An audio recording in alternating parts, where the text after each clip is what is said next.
बहुत साल पहले की बात है। एक घने जंगल में एक बकरा और एक बकरी रहा करती थी। वो एक दूसरे से बहुत प्यार करते थे। उनके कोई संतान नहीं थी। इस वजह से उनके मन में थोड़ा दुख था। एक दिन बकरी को घर पर छोड़कर बकरा भोजन के तलाश में जंगल में गया था।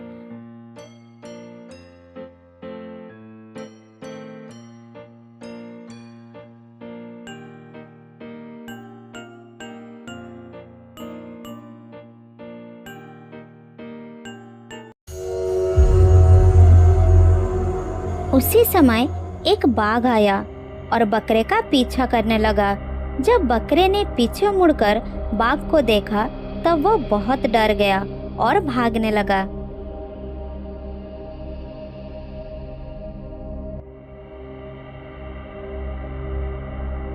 इधर बकरी बकरे के पीछे ही आ रही थी। जब उसने अपने पति के प्राण संकट में देखा तब वो दौड़ने लगी और दौड़ते दौड़ते बाघ के सामने आ गई।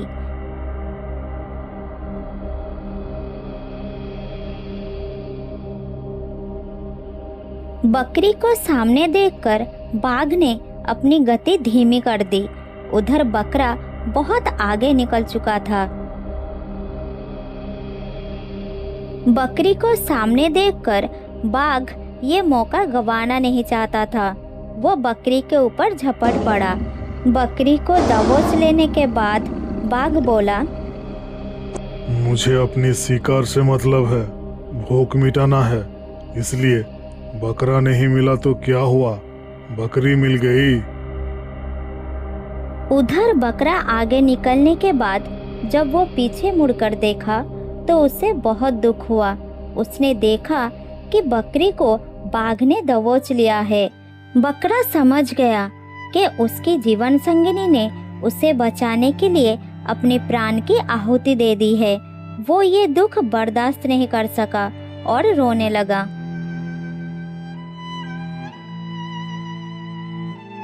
यदि मैं ये जानता तो अपने आप को बाघ के सामने आहुति दे देता और अपनी पत्नी को बचा लेता।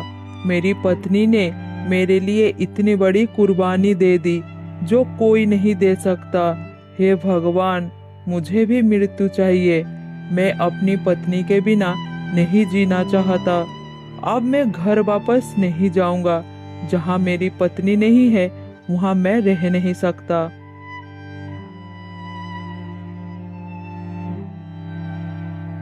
बकरे ने खाना पीना छोड़ दिया। वो अपने घर नहीं लौटा। वो जंगल में इधर उधर भटकता रहा। 2 दिन तक वो भटकता रहा। इतने में उसे बहुत प्यास लगा। अचानक उसने देखा कि कुछ दूर पर पानी चमक रहा है। उसके मन में आशा जगा और वो आगे बढ़ गया। जब बकरा वहां पर पहुंचा तब वहां पर पानी नहीं था। वो तो एक रास्ता था। उसे पानी का आभास हुआ था। तब बकरा बहुत उदास हो गया। हे भगवान, अब मैं क्या करूं? मैं इतनी दूर चला आया लेकिन फिर भी प्यासा का प्यासा रह गया। मेरा गला सूखा जा रहा है। मैं और चल नहीं सकता। यहीं बैठकर थोड़ा आराम कर लेता हूँ। इतने में एक खरगोश वहां पर आ गया। खरगोश का शरीर गीला दिखाई पड़ रहा था। तब बकरे के मन में थोड़ा आशा जग गया। खरगोश बकरे के पास आया। तब बकरे ने उसे पूछा, खरगोश भाई, मुझे बहुत प्यास लगी है। मैंने जलाशय की बहुत तलाश की लेकिन मुझे पानी कहीं पर भी नहीं मिला। मुझे लगता है कि आसपास पानी है ही नहीं। क्या तुम मुझे बता सकते हो कि आसपास पानी कहाँ मिलेगा? बहुत कष्ट हो रहा है खरगोश भाई। सामने वो पहाड़ी देख रहे हो? उसके पार एक बड़ी नदी बहती है। वहाँ चले जाओ और अपनी प्यास बुझा लो। मगर उधर बहुत सावधानी से रहना, खतरे भी है। नदी में बड़े बड़े मगरमच्छ है। धन्यवाद भाई, तुम्हें बहुत बहुत धन्यवाद। मैं तुरंत जा रहा हूँ।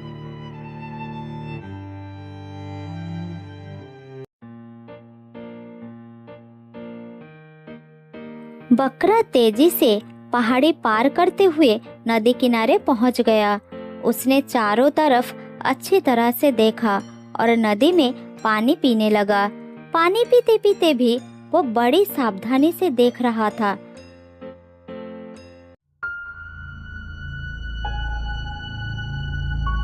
अचानक उसे नदी में एक मगरमच्छ आते हुए दिखाई दिया। तब वो सावधान हो गया। बकरे ने पानी पी चुका था और वो तेजी से पीछे चला गया। उसने जब पीछे मुड़कर देखा तब वही बाघ कुछ झाड़ियों के पीछे घात लगाते हुए बैठा था। बकरे के मन में डर आ गया, लेकिन वह मन में हिम्मत जुटाई और सतर्क हो गया और अपने बचाव के लिए योजना बनाने लगा। उससे बाघ पर बहुत गुस्सा आ रहा था।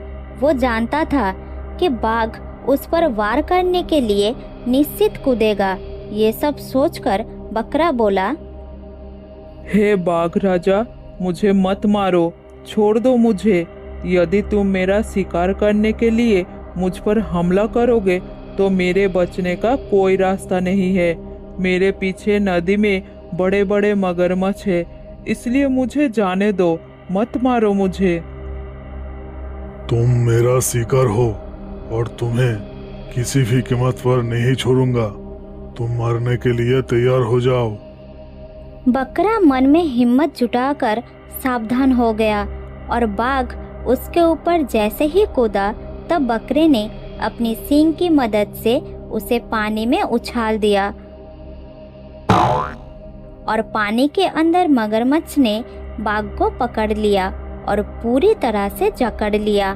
बाघ ने मगरमच्छ के जबड़े से बचने का बहुत प्रयास किया, लेकिन सफल नहीं हो पाया।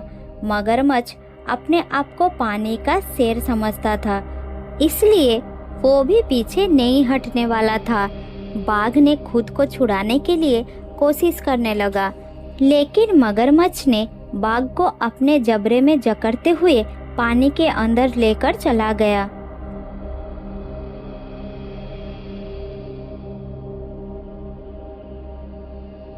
इधर नदी के किनारे खड़ा होकर बकरे ने देखा कि उसकी पत्नी के हत्यारे खुद मगरमच्छ का शिकार बन गया। ये देखकर बकरा मन ही मन बहुत खुश हो गया और उसका हृदय अपनी पत्नी के लिए दुख से भर गया। फिर बकरा अपने घर लौटने के लिए वहां से चल पड़ता है।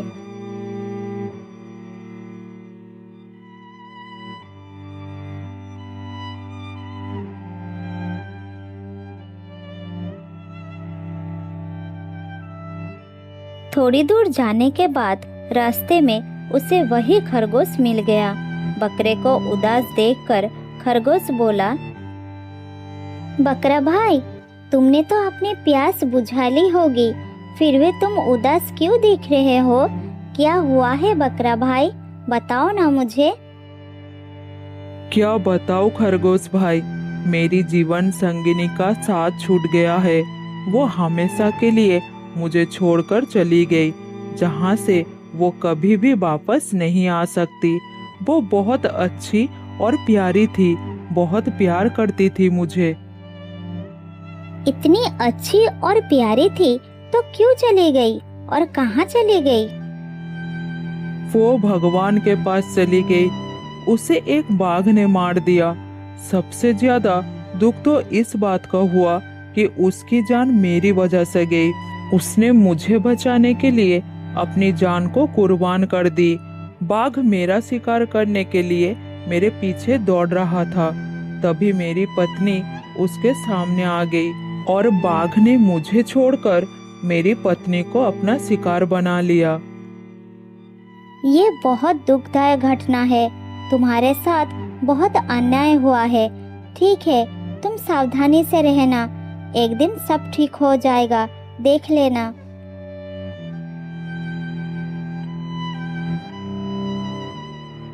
इतने में पहाड़ के पास से एक आवाज आई, मेरे प्यारे बकरे, मैं तुम्हारे पास आ रही हूँ। मैं तुम्हें देख पा रही हूँ। अरे ये तो मेरे पत्नी की आवाज है। कहाँ हो तुम बकरी, कहाँ हो? तब बकरे ने देखा उसकी पत्नी झाड़ियों के पीछे से निकलकर उसकी ओर आ रही है।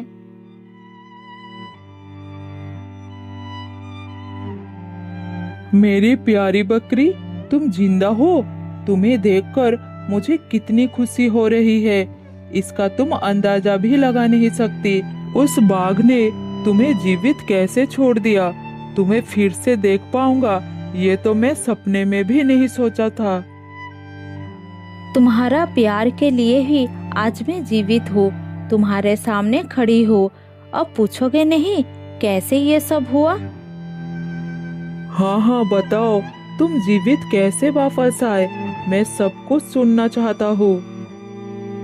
तो सुनो, जब बाघ ने मुझे पकड़ा तो मैं धैर्य दिखाते हुए दिमाग से काम लिया। मैं चुपचाप लेटी रही। बाघ ने सोचा कि मैं मर गई। उसने तब सोचा ये शिकार तो मिल ही गया है, क्यों ना अगले शिकार के लिए प्रयास किया जाए।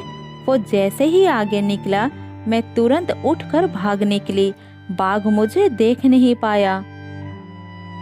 अब आगे की कहानी सुनो। वो मेरा पीछा करते हुए नदी किनारे पहुंच गई थी। वहां उसने मुझे पानी पीते हुए देख लिया। मैंने भी धैर्य और दिमाग से काम लिया। वो मेरा शिकार करने के लिए उछला और मैंने उसे अपने सींग से मारकर नदी में गिरा दिया। फिर वो दुष्ट बाघ मगरमच्छ का शिकार बन गया। मगरमच्छ उसे पकड़कर पानी के अंदर चला गया। एक दूसरे की बातें सुनकर दोनों ही खुश हो गए। इस तरह से धैर्य और दिमाग से काम लेने के कारण दोनों की जान बच गई। फिर दोनों मिलकर अपने घर लौटने लगे। बहुत दिनों पुरानी बात है। रामनगर के पास एक बहुत बड़ा जंगल था। उस जंगल में एक गधा दंपति रहते थे। गधे का नाम था जाम्बो और उसके पत्नी का नाम था कमली। जाम्बो गधा बहुत ही आलसी स्वभाव का था। वो आलसीपन के साथ साथ घमंडी भी था। उसका और उसकी पत्नी का स्वभाव बिल्कुल एक जैसा था। दोनों के इस तरह का स्वभाव के कारण जंगल के बाकी जानवर उनसे दूरी बनाए रखते थे, उनसे बात भी नहीं करते थे। जाम्बो और कमली जंगल के भीतर एक छोटा सा झोपड़ी बनाकर बड़ी आराम से जिंदगी गुजार रहे थे। एक दिन की बात है। सीनू बंदर अपने जन्मदिन की खुशी में जंगल के सभी जानवरों को दावत के लिए निमंत्रण भेजा था, लेकिन उसने जाम्बो और उसकी पत्नी कमली को निमंत्रण नहीं भेजा था। ये बात जब जाम्बो को पता चला तो वो नाराज हो गया। तुमने देखा कमली, सीनू ने जंगल के सभी जानवरों को निमंत्रण भेजा, लेकिन हम दोनों को निमंत्रण नहीं भेजा। बिल्कुल सही कह रहे आप। भला हम दोनों वहां जाकर कितना खा लेते, थोड़ा ही तो खाता। असल में वो हमें बुलाना ही नहीं चाहता था। हाँ, वो हमें दावत पर ना बुलाकर हम दोनों का अपमान किया है। मैं इस अपमान को बर्दाश्त नहीं करूंगा। इस अपमान का बदला मैं जरूर लूंगा। बर्दाश्त नहीं करोगे? क्या कर लोगे तुम? तुमसे कुछ नहीं होगा। सीनू ने हमें निमंत्रण नहीं भेजा तो क्या हुआ? हम दोनों बिना निमंत्रण के उसकी दावत में जाएंगे और पेट भर कर भोजन करके आएंगे। तुम जल्दी तैयार हो जाओ, हम अभी जाएंगे।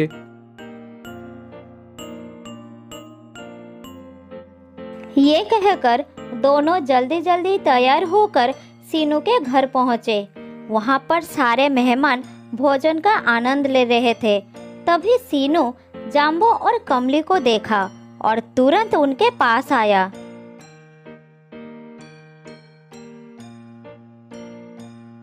सीनू, तुम्हारी ये हरकत हमें बिल्कुल भी पसंद नहीं आई। क्या हम दोनों पति पत्नी इस जंगल के निवासी नहीं है? तुमने जंगल के सभी जानवरों को आमंत्रित किया, मगर हमें क्यों नहीं निमंत्रण भेजा? तो सुनो, मैं तुम्हें जानबूझकर निमंत्रण नहीं भेजा, क्योंकि तुम दोनों पति पत्नी बहुत सारा खाना खाते हो और बहुत सारा खाना जमीन पर फेंक कर नष्ट करते हो, और तो और घर के लिए भी ले जाते हो। तुम दोनों बाकी मेहमानों का बिल्कुल ख्याल नहीं रखते, इसीलिए तुम्हें निमंत्रण भेजना उचित नहीं समझा।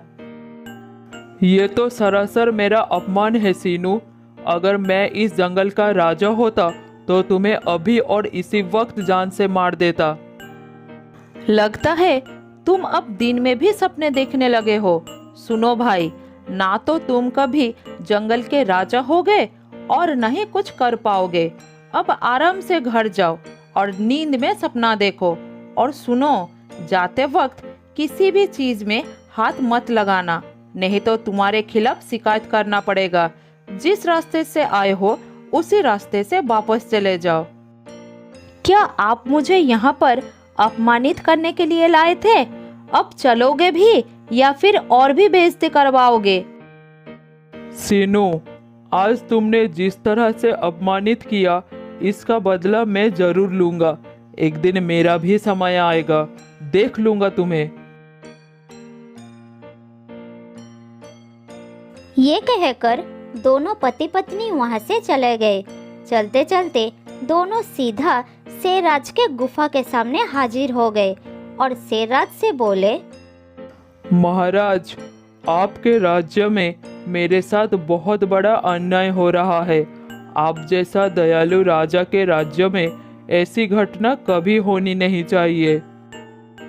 अरे भाई, क्या हुआ है ये तो बताओ, तभी तो मैं समझूंगा। महाराज, सीनू ने जंगल के सभी जानवरों को अपनी जन्मदिन पर निमंत्रण भेजा, मगर हम दोनों पति पत्नी को निमंत्रण नहीं भेजा। फिर जब हम दोनों बिना निमंत्रण के उसके घर पहुंचे, तब वो हमें अपमानित करके बाहर निकाल दिया। अब आप ही बताइए, क्या उसने सही किया? तुम्हें इतना तो पता होगा ही ना कि किसी के दावत में बिना निमंत्रण के कोई नहीं जाते। मैं इसमें क्या कर सकता हूँ? उसने नियम के अनुसार ठीक ही किया। ये आप क्या कह रहे हैं महाराज? आपको तो सीनू को सजा देनी चाहिए। सजा तो मुझे तुम दोनों को देना चाहिए। तुम दोनों की कई शिकायतें मेरे पास रोज आती रहती है। तुम दोनों दूसरे जानवरों के घरों से खाना चुरा कर खा लेते हो। कई बार तो तुम दोनों मेरा खाना भी चुरा कर भाग गए। इससे पहले कि मुझे गुस्सा आ जाए, जल्दी यहाँ से भाग जाओ, वरना। शेरराज की गुस्सा देखकर दोनों पति पत्नी वहां से भाग गए। कुछ दूर जाने के बाद दोनों एक जगह पर रुके। तब जाम्बो अपनी पत्नी से बोला, हर किसी के दिन आते हैं कमली, चिंता मत करो। मैं इस अपमान का बदला सीनू के साथ साथ शेरराज से भी लूंगा। मैं किसी को नहीं छोड़ूंगा।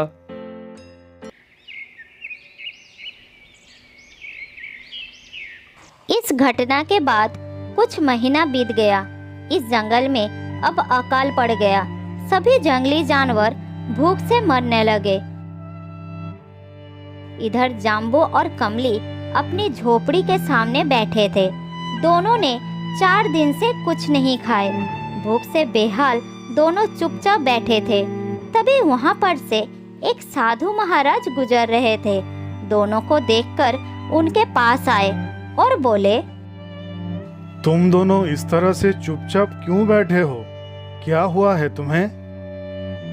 आप तो महान है साधु बाबा। आप तो जानवरों के भाषा भी बोल लेते हैं। हाँ, मैं सभी जानवरों की भाषा बोल लेता हूँ और समझ भी लेता हूँ। लेकिन तुम दोनों थके हुए क्यों लग रहे हो? और इस जंगल को क्या हो गया? तब जाम्बो ने जंगल के अकाल के सारी बात साधु महाराज को बता दी। साधु ने अपनी कलश से एक कंगन निकाल के जाम्बो के सामने रख दिया और बोला, ये लो, इस कंगन को अपने पास रख लो। मेरे जाने के बाद जब तुम इस कंगन को पहनोगे तब तुम्हारे पास एक रहस्यमय जंगल का द्वार खुल जाएगा। उस जंगल में कभी भी सूखा नहीं पड़ता। वो रहस्यमय जादुई जंगल है जहाँ पेड़ पर तरह तरह के फल लटकते हुए दिखाई देगा। तरह तरह के फलों का नाम सुनते ही दोनों के मुंह में पानी आ गया। लेकिन एक बात याद रखना, उस रहस्यमय जंगल का मजा अकेले मत लेना।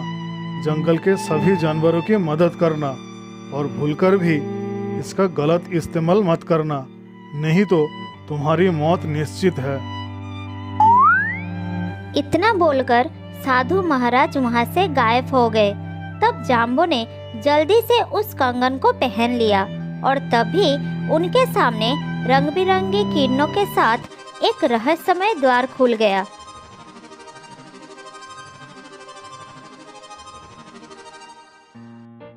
तब दोनों पति पत्नी उस द्वार के अंदर घुस गए। अगले ही पल दोनों ने खुद को एक रहस्यमय जंगल में पाया। जंगल में तरह तरह के भोजन मौजूद थे। वहाँ के पेड़ों पर बहुत सारा फल लटक रहे थे। दोनों ने ये सब देखकर बहुत खुश हो गए। देख रही हो कमली, ये सारा जंगल अब हमारा है। हम इस जंगल में राज करेंगे। देखो, पेड़ पर कितने सारे फल लटक रहा है और कितनी अच्छी सुगंध आ रही है। हाँ, सबसे पहले तो हम दोनों को पेट पूजा करनी चाहिए। चलो कुछ खा लेते हैं, बहुत दिनों से हम भूखे हैं। हाँ हाँ चलो, मुझे भी बहुत भूख लगी है। पहले कुछ फल खा लेते हैं। फिर दोनों ने कुछ फल तोड़कर खाने लगे। पेट भर के फल खाने के बाद कमली अपनी पति से बोली, सुनो जी, क्या तुम जंगल के बाकी जानवरों को यहाँ पर ले आओगे? क्या तुम साधु महाराज के कहे अनुसार सभी जानवरों की मदद करोगे? पागल हो गई हो क्या? उन सभी ने मुझे अपमानित किए थे और मुझे भगा दिए थे। अब तो मेरा बदला लेने का समय आ गया है। मैं किसी का मदद नहीं करूँगा। अगर यहाँ तक आ भी गया तो मैं उन्हें भी भगा दूंगा। तुम सही कह रहे हो, उनके साथ भी ऐसा ही व्यवहार करना चाहिए।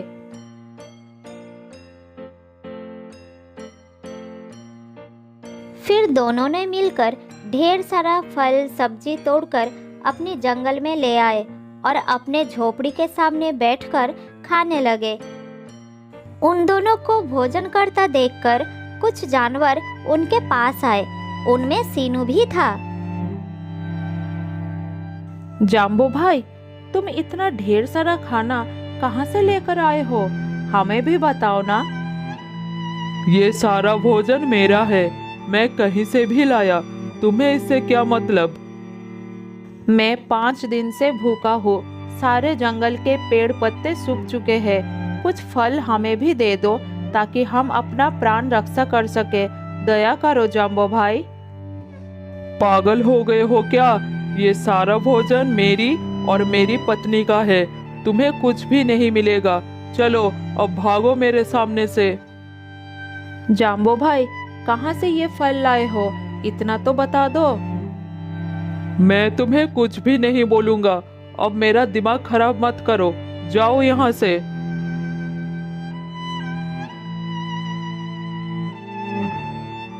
जाम्बो ने सीनू को अपमानित करके वहां से भगा दिया। फिर सबने मिलकर शेर राजा के पास गए। फिर जाम्बो और उसकी पत्नी की सारी बातें बता दी। सारी बातें सुनकर शेर महाराज जाम्बो के पास पहुंचे। ये क्या जाम्बो, जंगल के सारे जानवर मुसीबत में हैं और तुम उनकी मदद करने की बजाय उन्हें भगा रहे हो। महाराज, जब सीनू ने मुझे अपनी दावत से निकाला था तब आपने सीनू से ये सवाल पूछा था क्या? सीनू ने तुम्हारे साथ कोई गलत काम नहीं किया और अगर किया भी था तो उनकी सजा तुम सारे जंगली जानवरों को नहीं दे सकते। जंगल के सभी जानवर भूखे हैं, भूख से कुछ मर भी गए हैं। कुछ भोजन उन्हें भी दे दो ताकि वो अपनी जान बचा सके। तभी कमली अपनी पति के कान में कुछ कहने लगी। अपनी पत्नी की बात सुनकर जाम्बो शेर राजा से बोला, मैं आपकी मदद कर सकता हूँ महाराज, बल्कि मैं जंगल के सभी जानवरों के लिए भोजन के प्रबंध भी कर सकता हूँ। इतना भोजन कि वो सालों बैठकर खा सकते हैं। लेकिन मेरी एक शर्त है, अगर पूरा हुआ तभी संभव होगा। शर्त? कैसी शर्त? शर्त यह है महाराज कि आपको मुझे इस जंगल का राजा घोषित करना होगा और आपको इस जंगल में आम जानवरों की तरह रहना होगा। तुम्हारा दिमाग तो ठीक है जाम्बो। तुम जानते भी हो कि राजा बनने का मतलब क्या बनता है। क्या तुम राजा बनकर जंगल को चला पाओगे? फिलहाल तो आप भी अपनी प्रजा के लिए कुछ भी नहीं कर पा रहे महाराज, तो कल की बात छोड़िए, आज की बात सोचिए। जाम्बो की बात सुनकर शेर राजा गहरी सोच में डूब गया। फिर बोला, ठीक है जाम्बो, मैं तुम्हारी बात मान लूंगा। मैं अपनी प्रजा को मरते हुए नहीं देख सकता। मुझे तुम्हारी सारी शर्त मंजूर है। बताओ क्या करना है। ठीक है, सबसे पहले ये ऐलान कर दीजिए कि आज से इस जंगल का राजा मैं हूँ, आप नहीं। फिर शेर राजा ने जाम्बो के कहे अनुसार जंगल में घोषणा कर दी कि आज से जंगल का राजा जाम्बो है। मैं तुम्हारी सारी इच्छा पूरी कर दी है। अब तुम मेरे जंगल वासियों के लिए भोजन का प्रबंध करो। फिर जाम्बो ने शेर महाराज को साथ लेकर साधु महाराज के दिया हुआ कंगन पहनकर उस रहस्यमय द्वार के सामने आया। पहले वो कंगन पहनकर द्वार के सामने आते ही द्वार खुल जाता था, लेकिन आज ऐसा नहीं हुआ। द्वार नहीं खुला। जाम्बो बार बार कोशिश करने लगा, लेकिन दरवाजा नहीं खुला। ये देखकर जाम्बो और उसकी पत्नी बुरी तरह से घबरा गए। फिर शेर ने बोला, तुम यहाँ पर मुझे मूर्ख बनाने के लिए लाए थे। ये कैसा मजाक है? तभी वहाँ पर वही साधु महाराज प्रकट हुए और जाम्बो से बोले,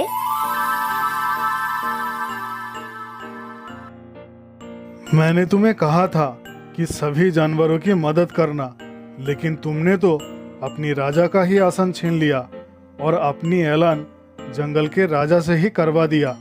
तुम शायद भूल गए कि मैंने तुम्हें चेतावनी दी थी कि इसका गलत इस्तेमाल करोगे तो तुम दोनों की मौत निश्चित है। इतना कहकर साधु महाराज ने जाम्बो के पास से वो कंगन छीन ली और तभी शेरराज ने दोनों के ऊपर हमला करके दोनों को मार डाला।